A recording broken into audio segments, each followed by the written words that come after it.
Excellent, excellent.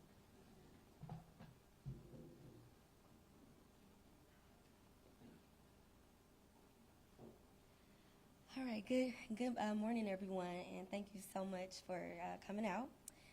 We are really excited to host Secretary Turner today, and excited to have shared with him all of the great things that are going on in Champaign County.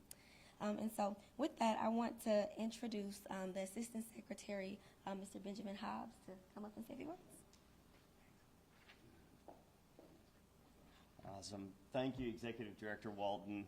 And thank you for everybody who's here today for this truly exciting announcement on how we can further resident self-sufficiency and economic independence. It's so great to be here today at the Housing Authority of Champaign County, a moving to work agency and a true national leader in helping families re-enter the workforce, reach self-sufficiency, and flourish.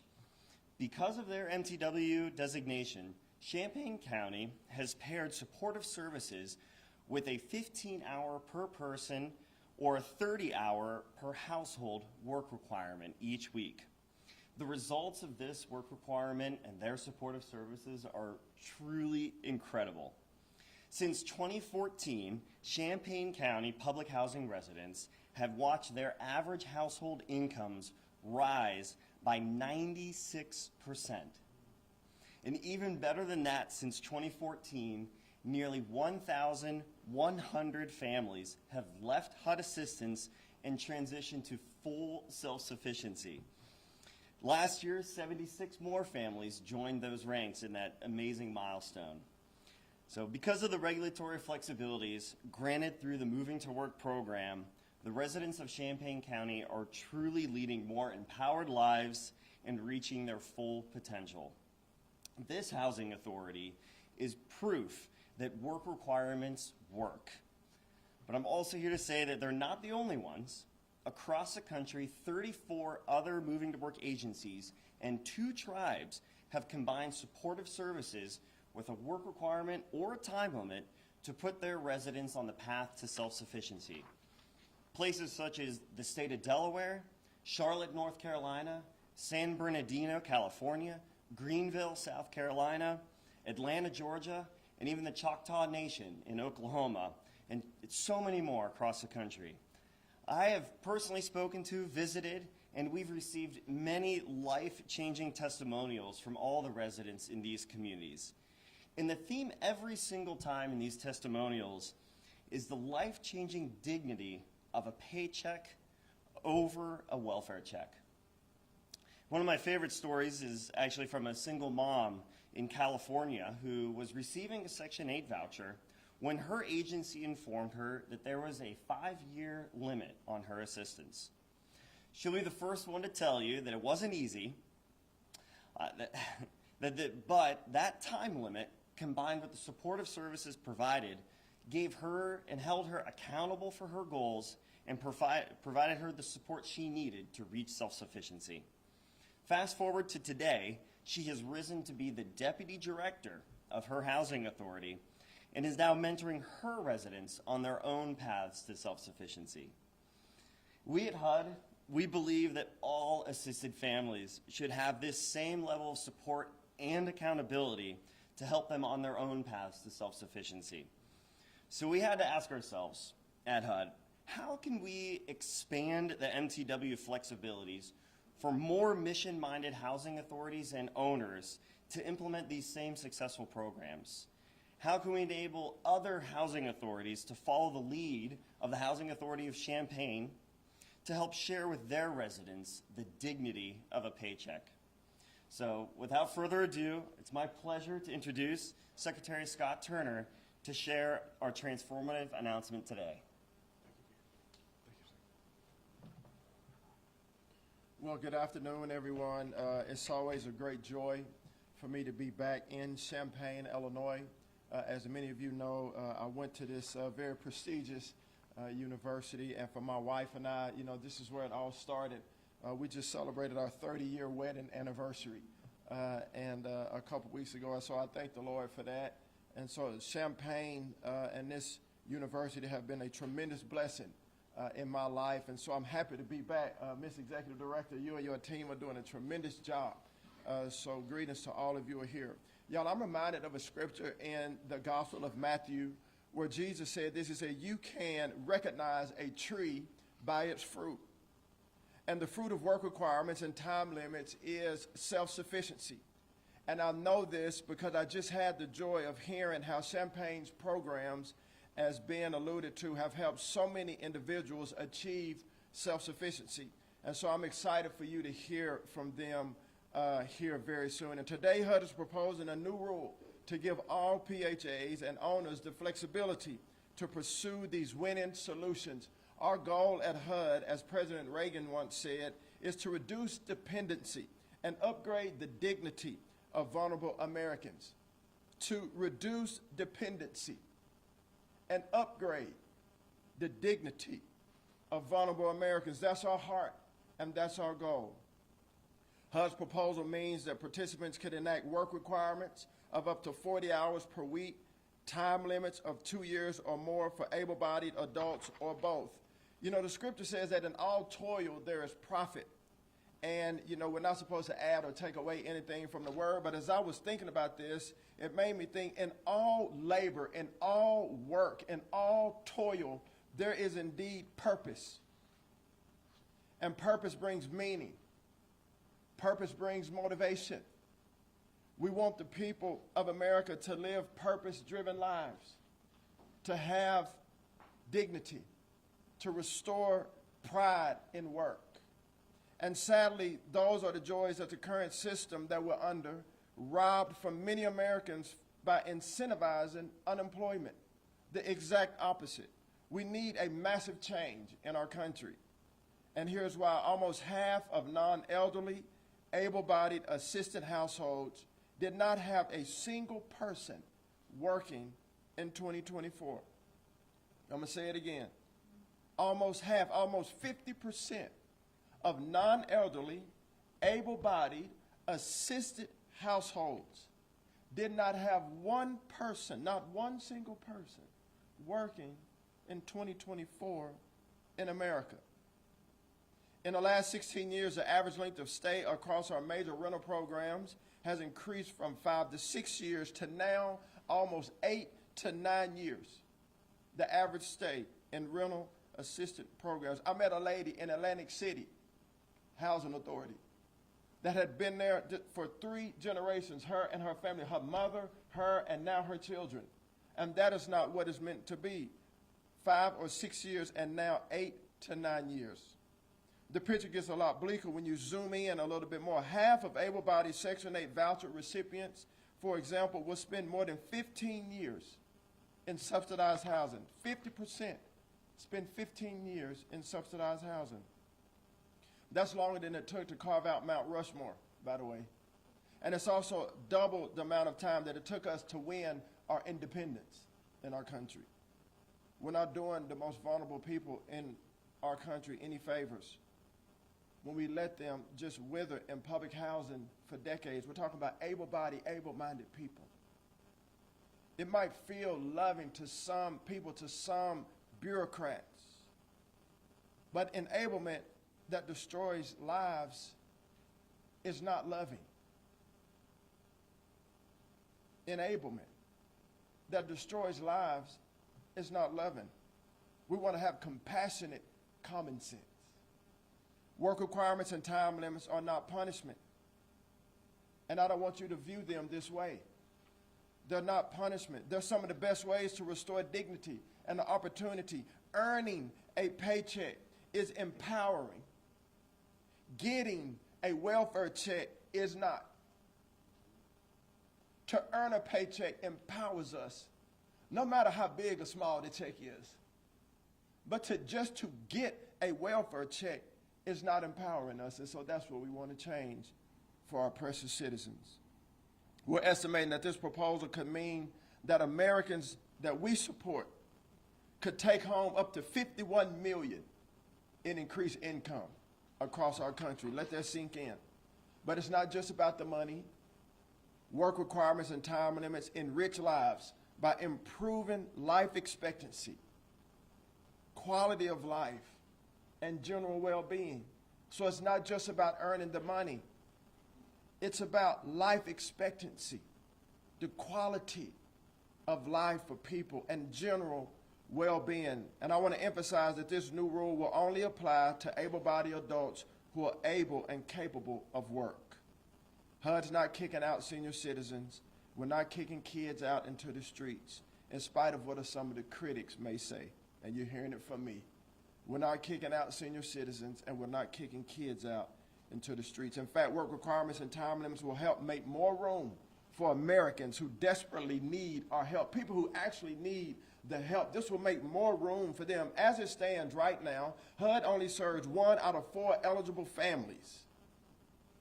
Just a quarter of the eligible families were able to serve as it stands right now. This new proposal will be a blessing to Americans who have been languishing for decades on wait lists around the country. In light of this, we're also announcing today, and I'm very excited about this, the launch of the Work and Dignity Coalition. Y'all like that name? Work and Dignity. It's a good partnership. The coalition, PHAs, owners, tribes, and states from across this country are joining together to pledge their support for work requirements and time limits. There are already many of these entities who want to pursue this path, and HUD's proposal today will give them the liberty that they need. So thank you for this opportunity to share this good news and this new initiative with you all. I'm excited to hear even more testimonies that are coming up very soon, not just today, but over the next years to come, like the ones that we will hear right now. So if you would first, please help me to welcome Ms. Alkila to share her story. Ms. Alkila, please. Good morning, everyone. My name is Alkila Irvin, and I just want to say I'm overjoyed to be a part of this event today, and I appreciate all of the staff and HUD and Secretary being here today.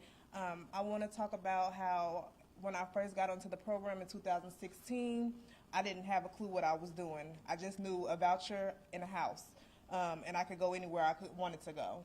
And I had a job at a local grocery store, and I know that I had to maintain, I believe, 25 hours in order to stay in compliance with the program, so I did so, and I worked very closely with the LSS department and FSS as well to make sure that I was always in compliance doing what I needed to do. Only time I did not is when I was pregnant. That's the only time they heard from me, so that was a good thing. However, I did maintain a job working at the Housing Authority within that time frame of receiving my voucher, and as my pay increased, of course, my rent increased.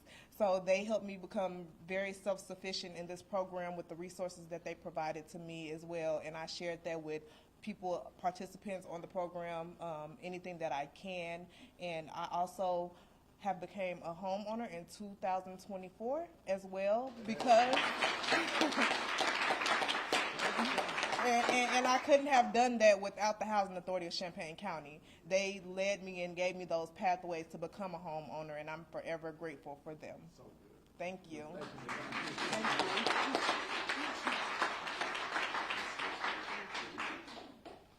All right, next, I would like to bring up Miss Taisha. Is she here?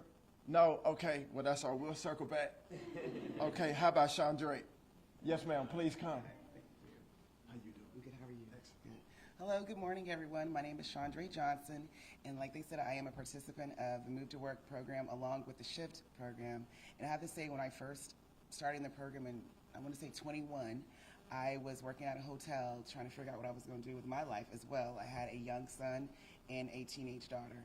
And as I decided that I was going to progress and become more self-sufficient, they were able to give me the resources to be able to go back to school. As I am now, I go to school at University of Eastern online, and my daughter is also at the University of Illinois in the School of Social Work. Because of their resources, I was able to be able to do that for my family. I do have a young son, and with their enrichment program for the summer, I am able to get him into summer camps and any of his sports that he's able to do. So like I said, Champaign County and everyone, director and all the people who have helped me, I appreciate everything they've done because you only get what you put in. So the resources are there. You want to be able to take care of yourself and move forward. So with that being said, next week I meet with a mortgage loan to get my home ownership going.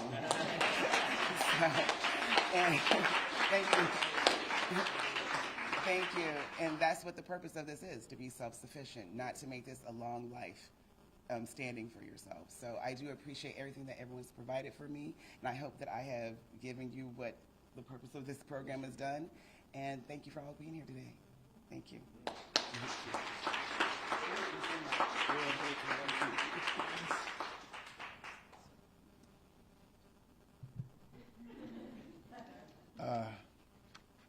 You know, I'm filled with, I'm just overjoyed.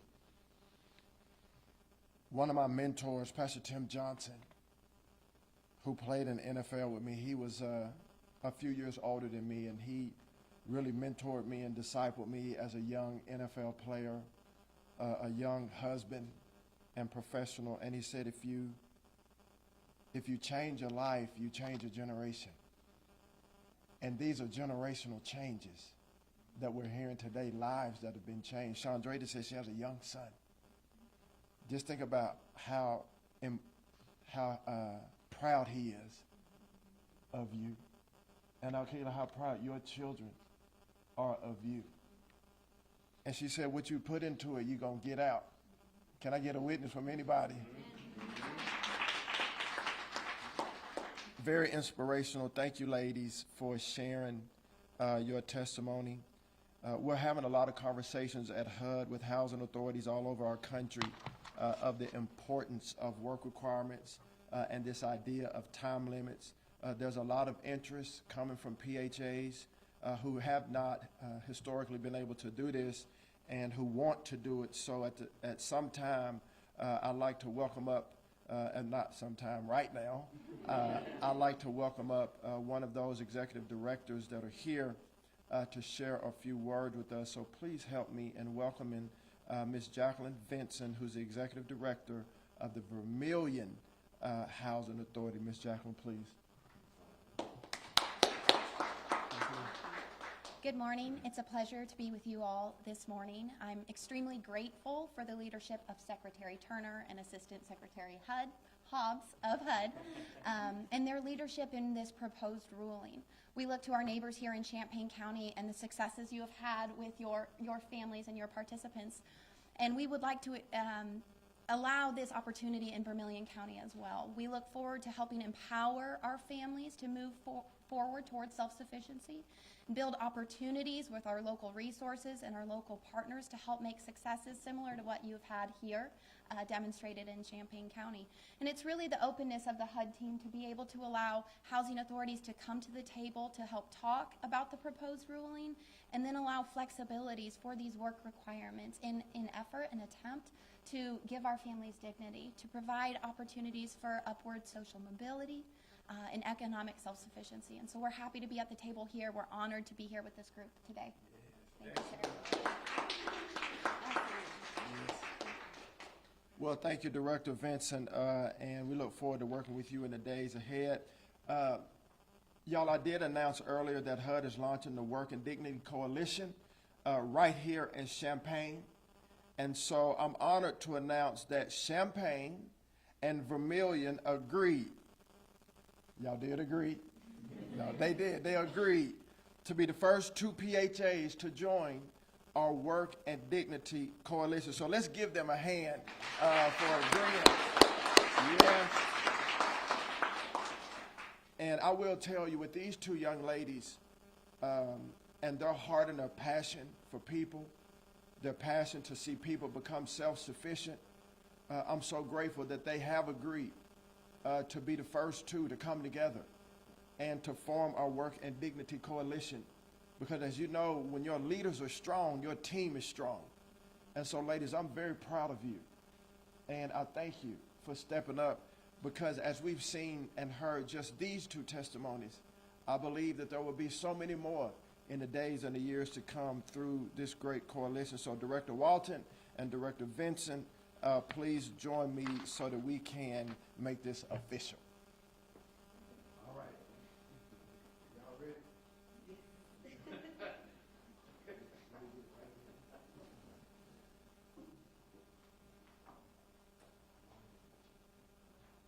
Say, am I ready to sign? Okay.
get it over here with flags? Maybe?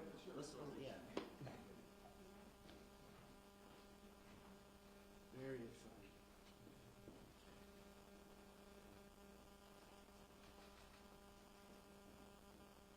Ben, won't you come in? All Won't you right. come in, All Ben? right.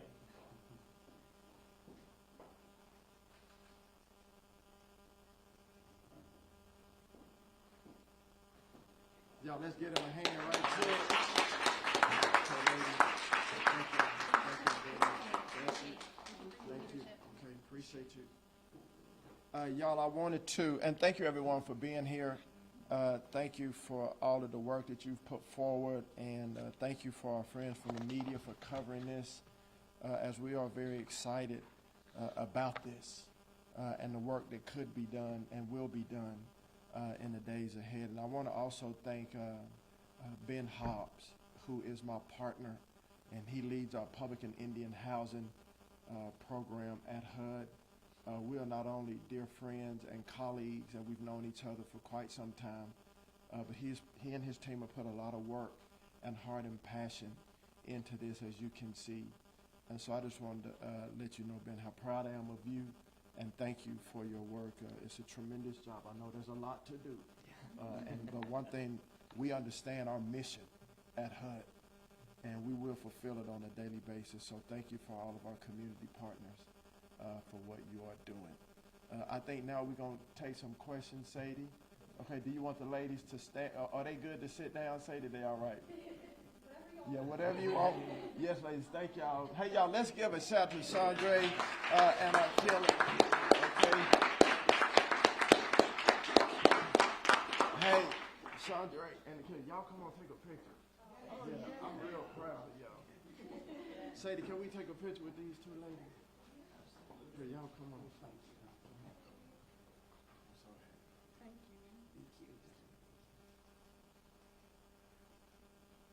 Come on, man.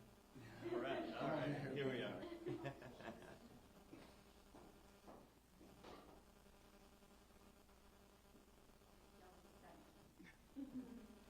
Excellent. Thank you, ladies. Bless you. Okay. All right, we'll now open it up for questions from the media. So any questions from the press, please feel free to. Hi, I know it's mentioned that those that implement the work requirements will also have to offer supportive services. What might those supportive services look like? Well, when you think about financial literacy, when you think about job training, when you think about computer literacy, how do you talk to a mortgage lender? What is it to be a responsible homeowner? What does that look like?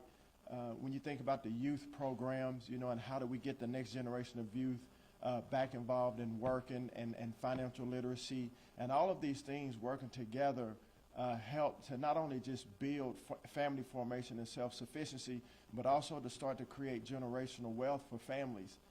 And so the supportive services have been, and I heard what Champaign is doing here, and I hope that y'all get an opportunity to hear in a more extensive way the services that they offer here that are really helping the clients and the residents to not only just have a place to live, but really to use it as a trampoline to a great trajectory, if you will, as to self-sufficiency. That help you? Yeah. Okay, great. Kind of similar to what your job market as is today. A lot of people don't have jobs, are choosing to not have jobs. Is there any expectation that these programs will help with that step of finding a place to work to meet the requirement? Great question, and yes, when we were in our briefing with the Housing Authority here in Champaign, you know, obviously having gone to school here and been back and forth through the years, I was asking about those partnerships and about the jobs. And if you look at Carl Hospital, you know, or the Carl Health System, you look at the university, you look at Kraft, you look at other big companies that have been here for a long time, those are great partners just here in Champaign-Urbana to help with these supportive services and help with the clients that are moving towards self-sufficiency. And as we travel around the country, it's similar. Every city, every town is different. Urban is different than rural. Rural is different than tribal. but the heartbeat of the community coming together, either big or small companies, medium companies, to help to employ those that are trying to live a life of self-sustainability. When you see that, I mean, it may be 1 or 2 in a rural community, it may be 50 in the Champaign, Illinois, but those partnerships are vital and crucial. And here in Champaign, we've really seen the example of that and how successful that can be. Right here, brother. So we're going to come back to you. As the pilot partners, do Vermillion and Champaign County get an increase in federal dollars to help implement this program? Well, I don't want to get ahead of that partnership, but what I will say is that the Champaign Housing Authority has done a tremendous job as it pertains to stewardship of the funds that they do have.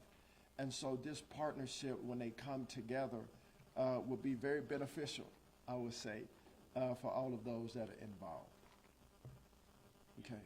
Ben, he got a question about work requirements. I'm sorry. Go ahead, Ben. How might time limits function, or will that be up to each individual PHA? Yes. And so, and Ben, you can add to this if you want. So in this new proposed rule, the language says it gives them the flexibility up to 40 hours of work a week and 2 years or more of work requirements.